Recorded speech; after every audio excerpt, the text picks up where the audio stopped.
अमावस्या के दिन प्रदोष काल में, प्रदोष के समय पर, प्रदोष काल में शाम के समय पर जाकर किसी भी नदी, तालाब, बावड़ी, कुआं, कहीं ना कहीं जो आपके पास में हो, वहां पर एक घी का दिया, बत्ती का मुंह दक्षिण की ओर कर कर अवश्य जला कर जाना। सारे पितृदोष समाप्त हो जाएगा, सारा पितृदोष समाप्त। अमावस्या के दिन किसी भी जलाशय के पास में, नदी, तालाब, बावड़ी, कुआं, जो आपके शहर में, आपके गांव में, आपके नगर में हो, वहां जाकर लगा दे। अगर नदी, तालाब, बावड़ी, कुआं नहीं है तो पीपल का वृक्ष हो या बेलपत्री का वृक्ष हो या बट का वृक्ष हो, उसके नीचे लगा दो प्रदोष काल में। पर अमावस्या के दिन लगाएं जरूर। क्यों? क्योंकि अमावस्या के दिन पितृ शाम के समय प्रदोष काल में शंकर भगवान का नाम जाप कर कर नदी, तालाब, बावड़ी पर पानी पीने जाते हैं। वहां से जल का आचमन कर कर पितृ अपने लोक को चले जाते हैं प्रदोष काल के समय पर। इसलिए प्रदोष काल में जलाशय के पास में, बावड़ी, कुआं, नदी, तालाब के किनारे पर दिया लगाया जाता है दक्षिण की ओर मुख कर कर बत्ती का। तो पितृ आशीर्वाद देते हुए जाते हैं कि फलो फूलो, आगे बढ़ो, उन्नति करो, तरक्की करो। ये पितरों का आशीर्वाद रहता है, पितरों का वर रहता है। आप देंगे उसको मिलेगा। पितृदोष है, ये आपको कैसे मालूम पड़ेगा?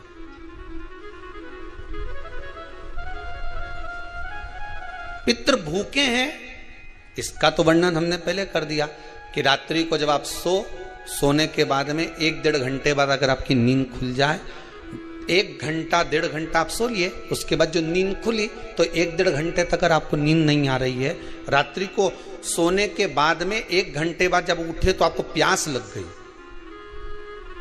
भूख लगने लगी, प्यास लगने लगी कि मेरे को पानी पीना पड़ेगा, घबराहट हो रही, पानी पीना पड़ेगा।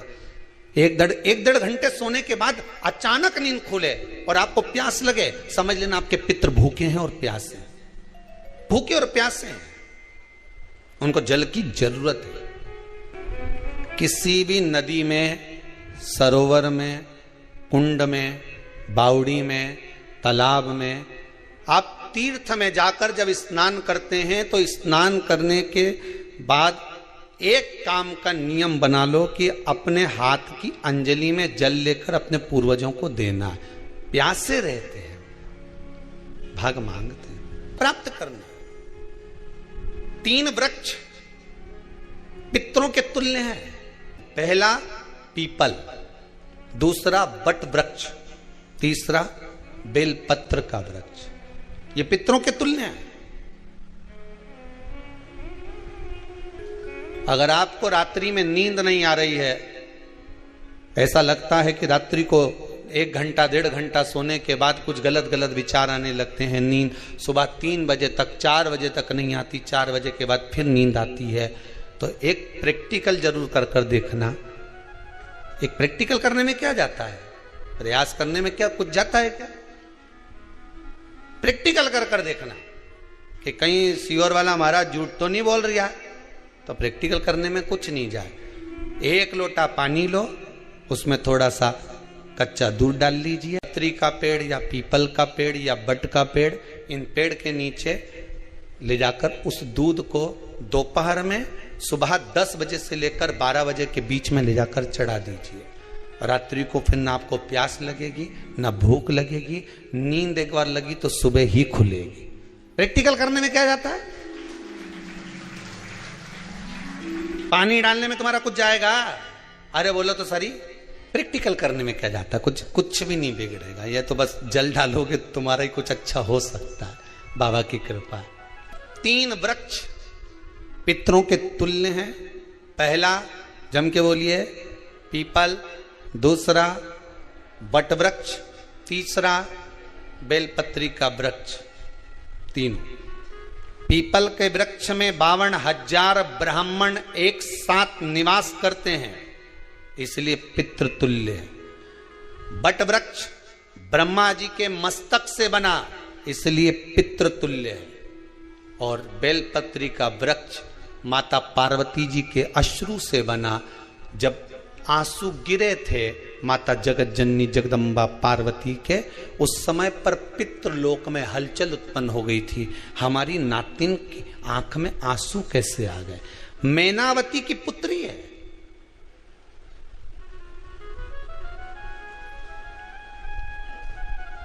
पितरों की नातिन, इसकी अश्रु कैसे गिर गए? पार्वती जी ने कहा ये आंसू नहीं, मेरा पुण्य भाग प्रकट करती हूं बेलपत्री के रूप में। तो पितरों ने वर दिया था कि ये बेलपत्री का वृक्ष हमारा आशीर्वाद है, इसके नीचे अगर कोई दीप लगाता है, शिव को स्पर्श कर चढ़ाता है, उसके पितरों की शांति होगी। हम स्वयं उसको आशीर्वाद देने के लिए पधारेंगे। बेलपत्र का वृक्ष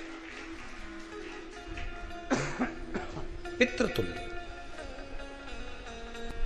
तो रात्रि को अगर भूख लग रही है, प्यास लग रही है, तो पितृदोष। दूसरा पितृदोष का लक्षण बताया, घर में कोई शुभ कार्य ना हो, वंश की वृद्धि ना हो।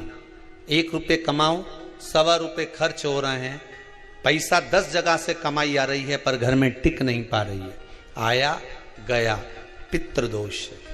जरा सी कटोरी पड़ी है, उसके पीछे विवाद चालू हो जाए, पानी ढुल गया, उसके पीछे विवाद हो जाए, या छोटी छोटी बात में घर में क्लेश मचा हुआ है, पितृदोष है। समझ लो हमारे पूर्वज हमसे खुश नहीं, प्रसन्न नहीं। सारी दुनिया के लोग तुमसे कह रहे हैं तेरे घर में पितृदोष है। 1 रुपये कमाते हो, 1.25 रुपये खर्च होता है, मानसिक टेंशन बना रहता है। घर में एक व्यक्ति बीमार है, ठीक हुआ, दूसरा बीमार पड़ गया, दूसरा ठीक हुआ, तीसरा बीमार पड़ गया, तीसरा ठीक हुआ, चौथा बीमार पड़ गया। मतलब कहीं ना कहीं पितृ का भाव, पितृदोष का वर्णन। किसी ने कहा तुमसे कि तेरे यहाँ पितृदोष है, तूने ब्राह्मण को भोजन करा दिया, पिंडदान करा दिया, तर्पण करा दिया, तिलांजलि करा दी, गया जी का श्राद्ध कर दिया, हरिद्वार चली गई, वहां पिंडदान करवा दिया, ब्राह्मण भोज करवा दिया, तिथि पर भोजन करवा दिया, सब कुछ करवा के देते। अब एक काम और करके देख लो, एक काम और करके देख लो। जब तुम घर में भगवान शंकर की आरती, तुम्हारे घर में शंकर जी का शिवलिंग है, भले काय का भी हो, छोटा सा, भले सियोर का कंकर शंकर हो, नर्मदा का कंकर हो, चाहे शंकर पारक के हो, पीतल के हो, स्टील के हो, लकड़ी के हो, जिसके भी हो, लोहे के हो, पाषाण के हो, जिसके भी हो, शंकर का शिवलिंग अगर हमारे घर में है और आप रोज प्रतिदिन भगवान की आरती करते हो, प्रतिदिन, और आपको लग रहा है कि मेरे यहाँ तकलीफ चल रही है, ये ठीक ही नहीं हो रही, लगभग 1.5 महीना आप कम से कम 45 दिन, 1.5 महीने के करीब में ऐसा प्रयास करना कि भगवान की आरती, शंकर भगवान के शिवलिंग की आरती करने के बाद उस दिए को भगवान के सामने मत रखो, उस दिए को उठाकर जहां तुम पानी का मटका रखते हो, हंडा रखते हो, जिससे तुम पानी पीते हो, तुम्हारे रसोई घर में जो पानी का मटका, हंडा, बाल्टी, आरओ का पानी जिस मटके में गिरता है, हंडे में गिरता है, जिसको हमारे यहाँ पितरों का स्थान कहते हैं, उस स्थान पर, उस मटके के पास में, हंडे के पास में, उस बाल्टी के पास में, जहां रसोई घर में पानी रखते हो, उस रसोई घर में पानी जहां रखते हो, उसके पास में उस दिए को भगवान के सामने नहीं रखना। आरती उतारने के बाद उस दिए को ले जाके सीधे परिंडे के पास में, उस हंडे के पास में, मटके के पास में उसको रखो। केवल 1.5 महीना कर देखना। 1.5 महीने के बाद तुम्हें मालूम पड़ेगा कि हम वापिस उन्नति की सीढ़ी पर चढ़ना प्रारंभ करती है, हमें फल मिलना चाहिए। अब तुम्हें ना कहीं जाना है, ना कहीं आना है, ना कोई खर्चा है। खर्चा है क्या? ईमानदारी से बोलो, कोई तुम्हारा लाखों का रुपया लग गया क्या? रोज आरती करते हो रोज आरती। बस आरती का नियम बना लो कि हमको पितृदोष किसी ने बोला है, हमारे घर में अशांति है, पितृदोष है, कोई कह रहा है कि तुम्हारे घर में पितृदोष है, हमने सब कुछ करके देख लिया, अब हमें ये करना है कि महादेव की आरती जब होती है तो उसकी ज्योत का दर्शन करने पर 1000 कपिला गाय के दान का पुण्य मिलता है। तो ये पुण्य हम हमारे पितरों को देते हैं, जिससे उनकी मुक्ति हो जाए और हमें आशीर्वाद प्राप्त। उस दिए को नीचे नहीं रखना, आरती उतारने के बाद आरती पूरी हो जाए तब उस दिए को ले जाकर, जब आप ले जाकर उसको रखें तब उस स्थान पर रखें जहां पितरों का स्थान। अमावस्या के दिन सारे पितृदोष समाप्त हो जाएगा, सारा पितृदोष समाप्त। जिनके यहाँ पितृदोष होता है, काल सर्प दोष होता है, वास्तु दोष होता है, उनको ज्यादा कुछ नहीं करना होना, महाराज एक बेल का फल लीजिए। क्या लेना है? बेल का फल, बेलपत्री का जो फल होता है उसको ले लो। उसके अंदर का जो गुर्दा होता है, अंदर का जो भाग होता है, उसको निकाल लीजिए और उस बेल के फल में आटा सेक कर उसमें शक्कर मिलाकर उसको उसके अंदर भर लीजिए। अमावस्या के दिन सुबह 10 बजे से पहले उस बेल फल में जिसमें तुमने पंजेरी भरी है, आटा सेक कर भरा है शक्कर के साथ में, उसको अपने घर में घुमाने के बाद में जिसको काल सर्प दोष बताया है, पितृदोष बताया है या वास्तु दोष का स्मरण बताया है, घर में सब दूर घुमाकर अपने परिवार का हाथ का स्पर्श कराकर पीपल के पेड़ के नीचे खड्डा खोदकर उस बेलपत्र के उस फल को दाब दीजिए। उस फल को उसमें दबा दीजिए। महाराज केवल एक अमावस्या करना रहता है, पितरों के दोष से मुक्ति मिलती है और हमारे घर के कार्य सफल होना प्रारंभ हो जाते हैं। कार्य की सफलता होती है, कार्य में सफलता प्राप्त होने लगती है। हम तो कई बार कहते हैं महाराज जी, अगर ऐसा लगे किसी औषधि को आप ले रहे हैं, मालूम पड़े कि औषधि आपको लग नहीं रही है, शिव महापुराण की कथा कर रही है, मान लो औषधि आपको नहीं लग रही, आपने औषधि बहुत दिनों से ले रहे हो, कोई दवाई, मान लो आप किसी भी दवाई को ग्रहण कर रहे हैं और वो औषधि लगी नहीं रही है, वो शरीर को लगी नहीं पा रही और आप ठीक ही नहीं हो पा रहे, 15 दिन हो गए, 8 दिन हो गए, बताओ, उतना की उतना ही कैटरीना है, उतना ही उतना अपना भरा हुआ, वही की वही लीवर, वही की वही किडनी, वही की वही स्मरण, सभी कुछ वही वही है,